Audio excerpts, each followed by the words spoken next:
Welcome to the Ubuntu Room, where we talk all things personal empowerment, all things spiritual development, and everything in between. A place where we recognize that the power is in our hands to create the lives that we desire, and that everything we seek is actually within us. So whether you're peeking around the corner with curiosity, or you're sitting in the thick of it with your own spiritual development, I have a feeling there's something here for you. So grab your notebooks, people, and let's get to it. Hi, my name is Dana Sardano, and this is the Ubuntu Room. I'm so glad you're here. Thank you for joining me. So for those of you who are new to who I am and what I do, the Ubuntu Room is a place where we talk all things personal empowerment and all things spiritual development. It's a place where we recognize that the power is in our hands to create the lives that we desire, and that personal empowerment and spiritual development are actually very much intertwined. And each of us on our own journey of self-discovery falls somewhere on that spectrum. It's my hope that by having these conversations, maybe I meet you where you fall, and perhaps we travel together. So I just have to say it. It's getting pretty crazy out there. Many of us are looking outward into the world, whether it be social media, whether it be the news, if you're still watching it, or just witnessing other people's interactions. And we're seeing a lot of craziness go down, a lot of chaos and upheaval. And it's eliciting actually fear in a lot of us, and it's uncomfortable. And it's really difficult not to let it affect us, but I'll tell you, it doesn't have to. What is going on in the world outside of us does not have to affect our little piece of the pie, our little microcosm. Well, how do we do that, Dana? How do we not let it affect us as the world is crashing and burning around us? Well, I'll ask you this. What do you believe? What are your beliefs? What do you believe about yourself or about the world around you? Where do your beliefs originate? Like, where do they come from? Do they come from programming? Whether it's your childhood programming or the systemic programming? Does it come from your experiences? Does it come from trauma that you haven't properly put in place? Well, if you ask me, it comes from all of the above. All of our beliefs that we carry with us come from our experiences, our programming, and again, unreconciled trauma. It comes from all of it. And as we move through our lives, we take another belief, we throw it in our backpack, and we carry it along. But it's important to understand that our beliefs are creating our reality. Our beliefs are the seedlings to the patterns that we perpetuate. Every one of us. We have patterns in our lives, and they could be patterns of success. They don't have to be the bad patterns. Patterns of success and patterns of joy and patterns of compassion. But they're also patterns of failure and patterns of unworthiness. We perpetuate these patterns based on what we believe about ourselves. When was the last time you looked at your beliefs to see if they're serving you? Or you assessed your circumstances and your patterns to see if this is what you really want? Maybe it's time. I want to share something with you. So there was this experiment that this teacher did with her high school class. So envision a class of about 30 kids, 30 16-year-olds. And the teacher says, okay, I'm going to give you guys a test. And she hands everybody a piece of paper. And on each piece of paper were 3 anagrams. And they were from like really super simple to a little bit more complicated, but nothing that the class couldn't do. And she said, okay, we're going to do these one at a time. And when you do them, I want you to raise your hand and tell me that you're finished. So she says, okay, I want you to do the first one. And the first one was bat. right? Simple enough. Bat, tab. So a few seconds later, half the class raises their hand. They were finished. And the other half looks at them like, how could they possibly have finished this? A little bit confused. And she says, okay, I want you to do the second one. And the second one was drab. Easy enough. It's barred. So a few seconds later, half the class raises their hand. And the other half is now uncomfortable. They're uncomfortable, they're a little embarrassed, they don't know what's happening. She says, okay, I want you to do the third one. A little bit more difficult, but again, doable for everybody. And the third word was silent. So a few seconds go by, and half the class raises their hand. And then one or two from the other side sheepishly raise their hands. And the teacher says, okay, put your pencils down. Let me tell you what just happened here. She said, I just gave you all a piece of paper.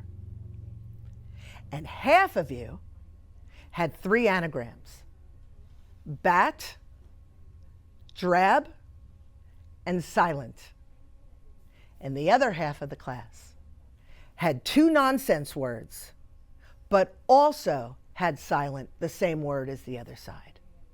Now you guys tell me what happened. And the half of the class that got the nonsense words were like, oh my God, I felt stupid, and I was embarrassed, and I was uncomfortable. I felt insecure. And I'll use my word, they felt disempowered. And the third word that was the same, only 2 of them even ventured to try because they already felt insecure and disempowered. They learned helplessness. And that is what's going on with each of us and within the world around us.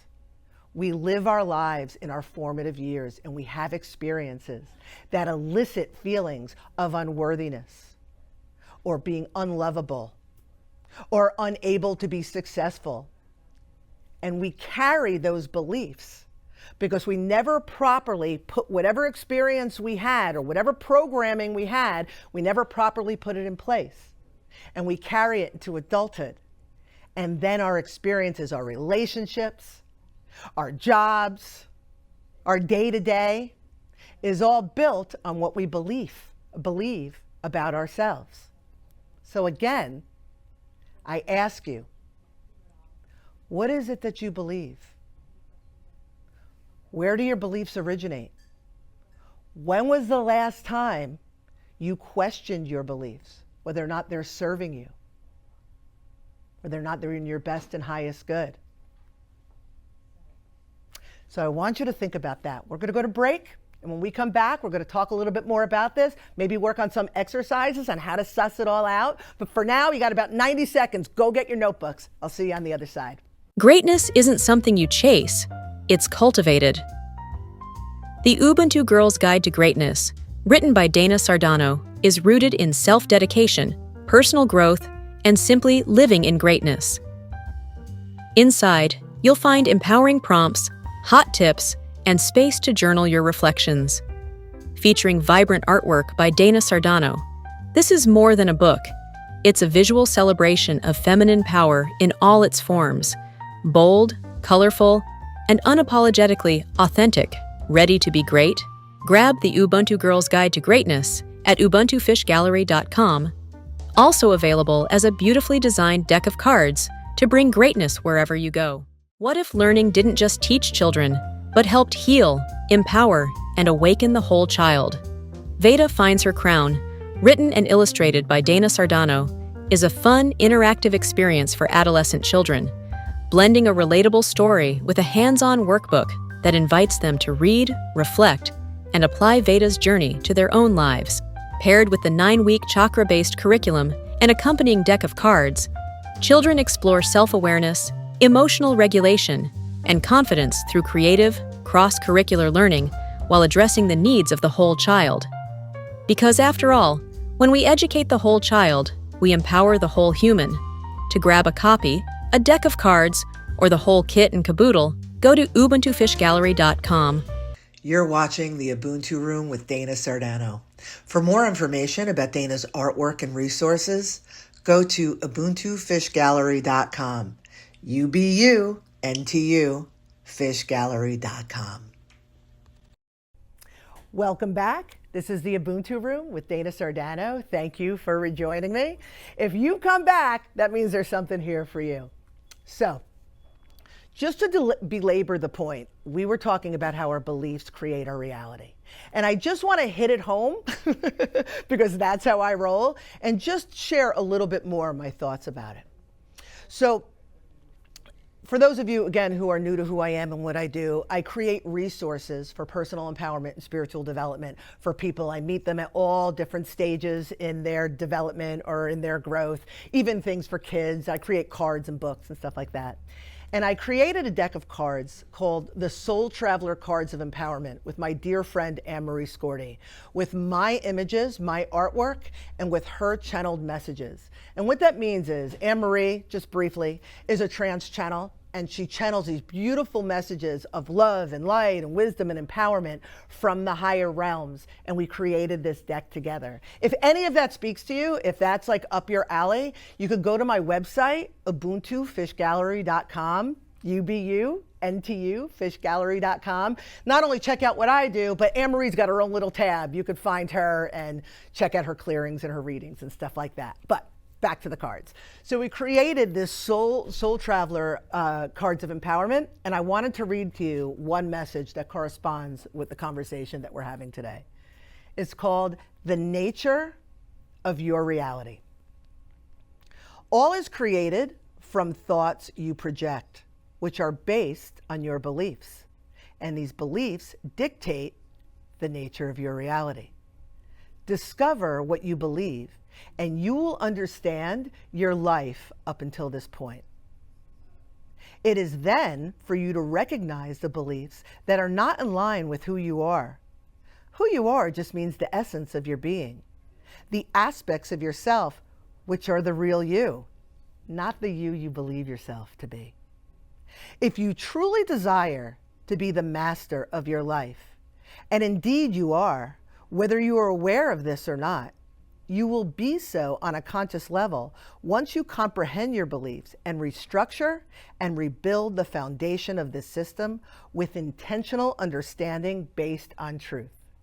In other words, look around. If you don't like what you're seeing in your microcosm, in your life, again, your job, your relationship, your feel, how you feel in your body, then it's for you to look at what you believe that surrounds that and restructure that belief.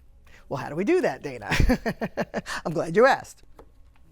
So I have an exercise that I put in 10 Recommendments for Personal Empowerment, the third recommendment, in how we can take one belief about ourselves and understand the web of the patterns that we create. So I'm going to share that with you because now that you have your notebooks, I want you to see if you could do this in your own life. But if you have difficulty, I'm getting a little bit ahead of myself, but if you have difficulty coming up with a belief, like I don't know what I believe about myself, then think of a circumstance in your life that's not comfortable. Like just as an example, like when I'm at work and I give my opinion, nobody wants to hear it. They shut me down. Okay, so what is my belief around that? Well, my opinion doesn't matter. I have nothing important to say. Oh, all right, write it down. That's my belief, okay? So I'm going to share the example from the book, and it might behoove you to try this in your own experience. So I wrote one belief from my childhood, that my needs do not matter. Later, I had to figure out why I felt that way and unravel that knot, but that knot's for a different day. But my belief is my needs do not matter. And many of us have a similar belief to that. So I want to share with you 10 patterns of behavior from that one belief. Again, my needs do not matter.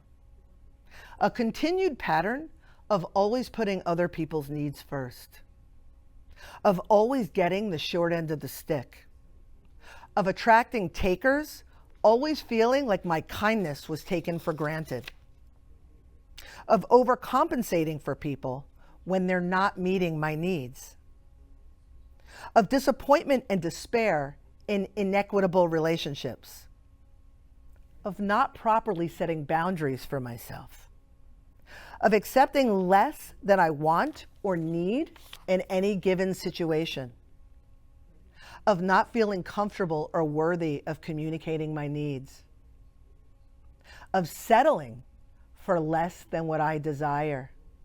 And lastly, number 10, of continuing relationships that no longer serve me, because even though I feel taken for granted and this makes me uncomfortable, it's a feeling I recognize, so I stay. So I can't stress enough that I have one belief from childhood that went unchecked. And just for the record, side note, it's been put in check since then. But I grew up most of my life into my adult life with this belief. Never looked at it, never considered that it wasn't rational, that it wasn't born in reason or logic.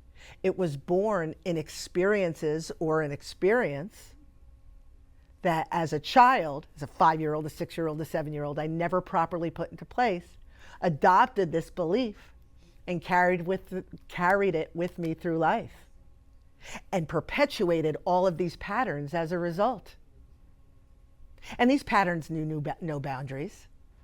These patterns were in my job, in my relationships, in my general existence. And that's one belief. So I ask you, I encourage you, actually, take a moment. You're worth it. You owe it to yourself. Assess your current circumstances. And if there are things that don't work for you, that are uncomfortable, that maybe are even a little tragic, take the time to do this. Choose one belief, find the patterns, and then take the time to unravel it. And I have to warn you, this is not easy work. This is not a one and done. This is something that you're going to look at, you're going to unravel, and then you're going to discover another piece about yourself, another part of yourself. And you're going to like it. And you're going to encourage that part. And then you're going to find another part that you're like, oh, I don't know, I got to look at that. And you're going to continue unraveling this knot. And you will find, I promise you, that joy, peace, and freedom. On that note, we're going to take another break. And again, hold on to that notebook, because who knows what's coming next. And I'll catch you on the other side. Greatness isn't something you chase, it's cultivated. The Ubuntu Girls Guide to Greatness, written by Dana Sardano, is rooted in self-dedication, personal growth, and simply living in greatness. Inside, you'll find empowering prompts, hot tips, and space to journal your reflections. Featuring vibrant artwork by Dana Sardano, this is more than a book. It's a visual celebration of feminine power in all its forms. Bold, colorful, and unapologetically authentic. Ready to be great? Grab the Ubuntu Girls Guide to Greatness at ubuntufishgallery.com. Also available as a beautifully designed deck of cards to bring greatness wherever you go. What if learning didn't just teach children, but helped heal, empower, and awaken the whole child? Veda Finds Her Crown, written and illustrated by Dana Sardano, is a fun, interactive experience for adolescent children, blending a relatable story with a hands-on workbook that invites them to read, reflect, and apply Veda's journey to their own lives. Paired with the 9-week chakra-based curriculum and accompanying deck of cards, children explore self-awareness, emotional regulation, and confidence through creative, cross-curricular learning while addressing the needs of the whole child. Because after all, when we educate the whole child, we empower the whole human. Ready to stop playing small and finally step into your power? Grab the 10 Rex trilogy written by Dana Sardano for badass personal growth warriors who are done settling and ready to evolve. 10 Recommandments for Personal Empowerment gives you the tools to create real change, break limiting patterns, and become empowered in every area of your life. Then beyond the 10, Decoding the Woo-Woo helps you make sense of all the magical, mystical, and what the hell is happening to me moments that show up once you begin your spiritual journey. And when you're ready for the ultimate transformation, you've cracked the code. The Woo Is You takes the deep dive so you can create a life that feels aligned, grounded, and fully yours, Because the woo isn't out there. The woo is you. The 10 Rex trilogy is available in paperback, ebook, and audiobook at ubuntufishgallery.com. And fun fact, every audiobook is narrated by Dana Sardano herself, with all the sass, soul, and woo included. No extra charge. You're watching the Ubuntu Room with Dana Sardano. For more information about Dana's artwork and resources, go to ubuntufishgallery.com. UBU, NTU, fishgallery.com. Hi, welcome back to the Ubuntu Room. You came back, which is good news because it means you have committed to yourself and you're ready to affect some change in your life. So just as a summary of what we've been talking about, it's a really difficult concept to bite into of our beliefs shaping our reality, because when we have to face that truth, we then have to face our own sense of accountability. We have to buy into the fact that nothing is happening to us, that we are not victims of circumstance, that our lives are of our creation. And in every day and in every moment, we make the choice whether or not we want to change our circumstances. Now, if your circumstances are awesome and you're super comfortable and you've achieved a place of joy, peace, and freedom, and everything is smooth sailing, then shut me off. There's nothing that, well, there's always something of value, but I'm not speaking to you. But if you are looking around and you feel as if the external world is creating pain for you, and you're not sure exactly how to turn that around, then again, I encourage you. I offer all sorts of resources to assist. Again, you can go to ubuntufishgallery.com, UBU, NTU, fishgallery.com, and see what's there for you. Like I said, my mission and purpose is to assist others through the trauma and drama of life circumstances. You know, I muddled through myself, somehow found myself on the other side, and want to assist others in the process. Just to give you just a little